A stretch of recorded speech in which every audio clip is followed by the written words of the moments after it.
Hello friends, welcome to AVT சமையல். இன்னைக்கு பன்னீர் பீஸா எப்படி செய்யறதுன்னு பார்க்கலாம்.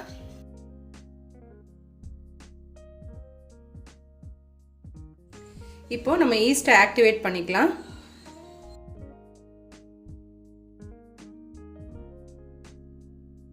தண்ணி ஒரு மிதமான சூட்டில் இருந்தால் போதும், ரொம்ப சூடாக இருக்கக்கூடாது. மெஷர்மெண்ட் எதுவும் தேவையில்லை, ஈஸ்ட் கரையிற அளவுக்கு நம்ம எடுத்துக்கலாம். 2 டீஸ்பூன் சர்க்கரை,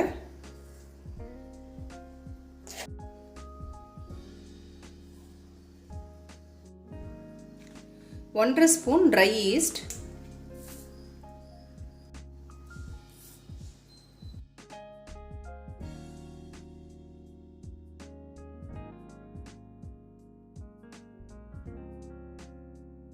ஈஸ்ட் நல்லா கலந்து விட்டாச்சு.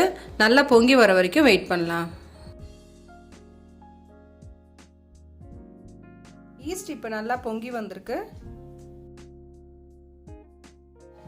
2 கப் அளவுக்கு இப்போ மைதா சேர்த்துக்கலாம்.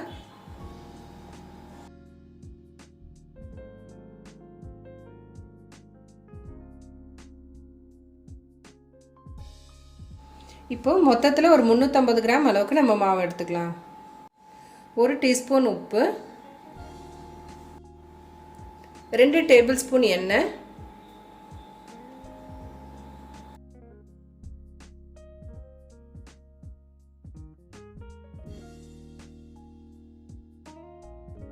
இப்போ ஆக்டிவேட் பண்ணியிருக்க இந்த ஈஸ்ட்டை இதில் சேர்த்து கலந்துக்கலாம்.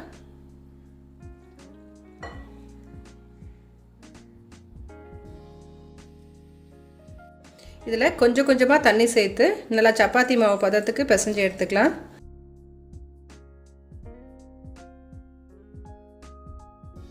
இப்போது மாவை நல்லா பிசைஞ்சிக்கலாம். ஒரு 15 நிமிஷத்து அளவுக்கு நல்லா இழுத்து பிசைஞ்சுக்குங்க. மாவு நல்லா பிசைஞ்சாச்சு. இப்போ மேலே காயாமல் இருக்கிறதுக்காக 1 ஸ்பூன் எண்ணெய். மாவு நல்லா டபுளாக வர வரைக்கும் வெயிட் பண்ணலாம். இது ஒரு 2 hours கிட்ட ஆகும்.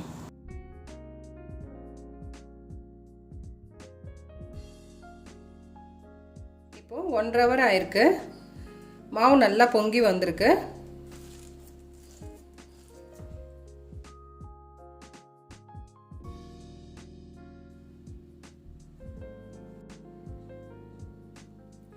பன்னீரை இந்த மாதிரி சின்ன சின்ன பீசஸாக நம்ம கட் பண்ணிக்கலாம்.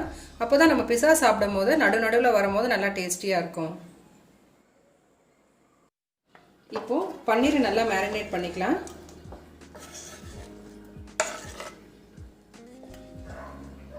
கால் ஸ்பூன் இஞ்சி பூண்டு விழுது, 1/2 ஸ்பூன் மிளகாத்தூள், கொஞ்சமாக உப்பு ஒரு 1/4 ஸ்பூன் அளவுக்கு சேர்த்துக்கலாம். நம்ம போட்டிருக்க மிளகாத்தூள், உப்பு இதெல்லாம் நல்லா பன்னீர் கூட கலக்கிறதுக்காக கொஞ்சமாக தண்ணி.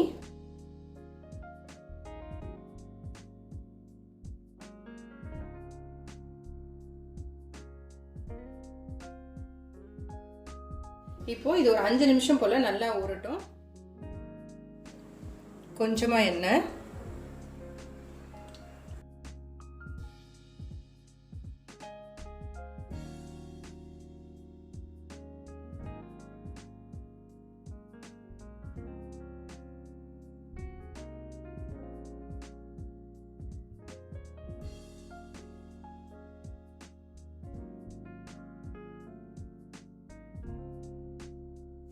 பன்னீர் நம்ம ரொம்ப நேரம் ஃப்ரை பண்ண வேண்டாம், 1 நிமிஷம் போல் பண்ணால் போதும். இப்போது ஸ்டவ் ஆஃப் பண்ணிடலாம். இன்றைக்கி நான் குடமிளகாவும் வெங்காயமும் எடுத்திருக்கேன். இப்போ இதை நம்ம கட் பண்ணிக்கலாம். இந்த மாதிரி நீட்டாக வெட்டி எடுத்துக்கலாம். இந்த மாவை நம்ம 2ஆக டிவைட் பண்ணிக்கலாம்.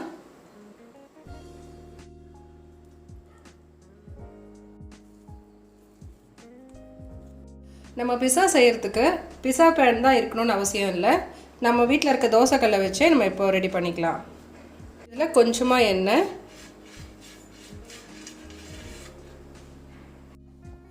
இப்போது இந்த மாவை நல்லா ஸ்ப்ரெட் பண்ணிக்கலாம்.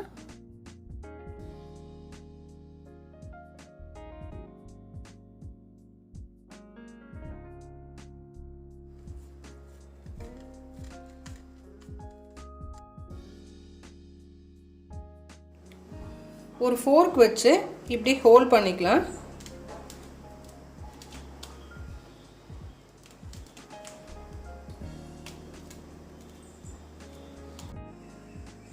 இப்போ நம்ம ரெடி பண்ணியிருக்க பேஸ் மேலே பிஸா சாஸ் போட்டுக்கலாம்.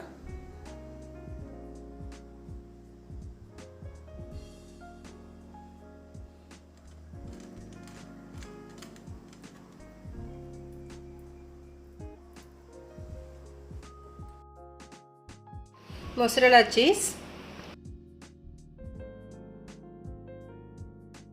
கொடமிளகா,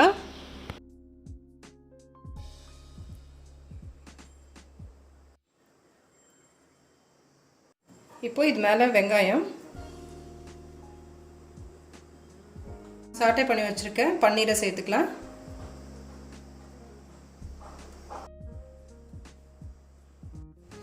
மேலே மறுபடியும் கொஞ்சம் mozzarella சீஸ் போட்டுக்கலாம்.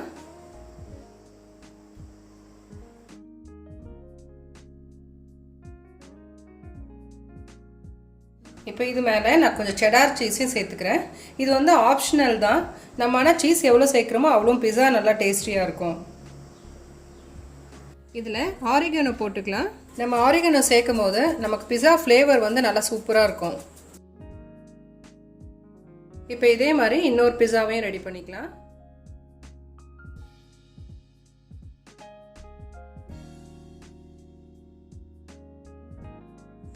இப்போ பேக் மோடில் வச்சு ஒரு 15 மினிட்ஸ்க்கு நம்ம பிஸாவை வந்து செட் பண்ணலாம். இது பேக் மோடில் தான் இருக்கு. 230 டிகிரி செல்சியஸ்க்கு நான் செட் பண்ணுறேன்.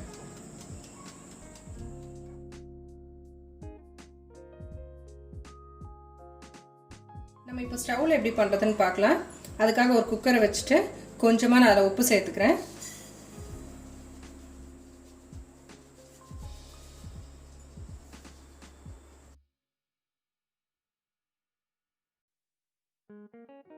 குக்கரை இப்போ ஒரு 5 நிமிஷத்துக்கு நல்லா ப்ரீ ஹீட் பண்ணிக்கலாம்.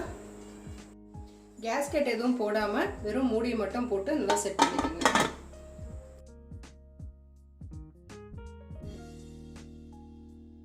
ஸ்டவ்வை நல்லா ஹை ஃப்ளேமில் வச்சுட்டு ஒரு 15 மினிட்ஸ்க்கு நல்லா பேக் பண்ணிக்கலாம்.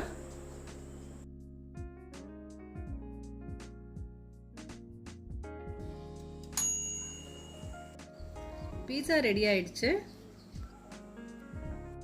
இது மேலே உங்களுக்கு தேவைப்பட்டால் கொஞ்சமாக சில்லி ஃப்ளேக்ஸ் கூட நம்ம சேர்த்துக்கலாம்.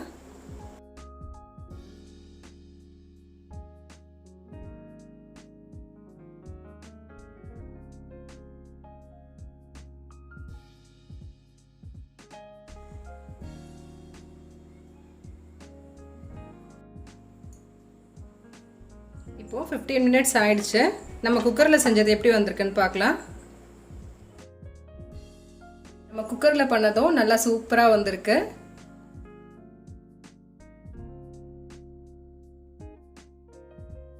நீங்களும் ட்ரை பண்ணி பாருங்கள். தேங்க்ஸ் ஃபார் வாட்சிங்.